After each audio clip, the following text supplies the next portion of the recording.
Supreme Court is preparing to release another round of decisions today. One involves gay rights, another, President Biden's plan to forgive student loan debt. Yeah, now, while we wait for those opinions, major changes already coming to the college admission process. Natalie Haddad joins us live this morning. And Natalie, the court's ruling on affirmative action spurring some reaction this morning.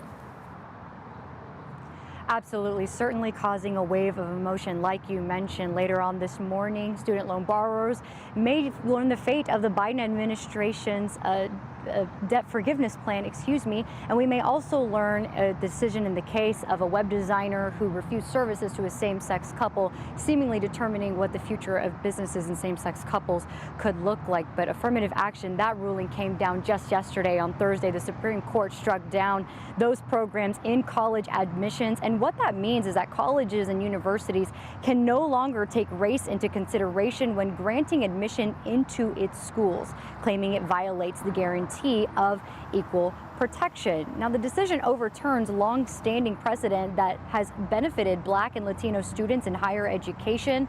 Now, shortly after the ruling yesterday, President Biden called the decision a, quote, severe disappointment. And here in North Texas, others felt similarly and fear how this will shape the future of diversity in higher education. It is going to set us back so far because of affirmative action policies in those universities that helped boost the representation of our communities.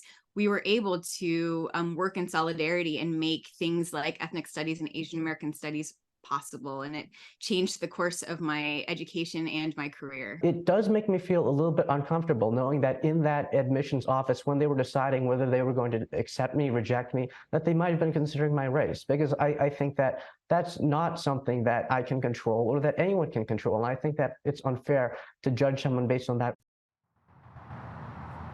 Now, a survey from the Pew Research Center earlier this year says 50% of U.S. adults say they disapprove of selective colleges and universities taking race and ethnicity into account in order to boost diversities at schools, while only 33% approve. Now, it should be noted, despite yesterday's decision to eliminate those affirmative action programs, the Supreme Court did say that how race has affected an applicant's life can be considered when considering their application and admission into their college or university.